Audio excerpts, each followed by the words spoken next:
News channel కి స్వాగతం. Shamshabad international airport కూతవేటి దూరంలో 1000 ఏకర్స్ 1000 ఎకరాలలో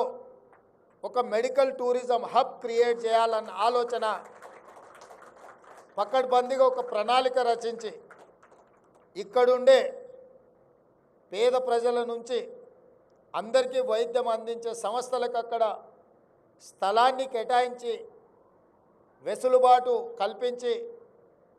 కావలసిన వసతులను బేసిక్ ఇన్ఫ్రాస్ట్రక్చర్ ఎసెన్షియల్ ఇన్ఫ్రాస్ట్రక్చర్ ఏదైతే ఉందో వీటన్నిటిని రాష్ట్ర ప్రభుత్వం ద్వారానే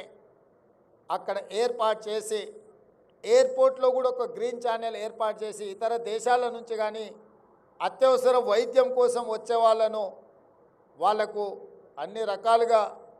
వీలు కల్పించే విధంగా ఎయిర్పోర్ట్ అథారిటీస్తో కూడా తెలంగాణ స్టేట్ గవర్నమెంట్ నెగోషియేట్ చేసి మెడికల్ టూరిజంని ప్రమోట్ చేయాలని చెప్పి ఈరోజు మా ప్రభుత్వం నిర్ణయం తీసుకున్నది.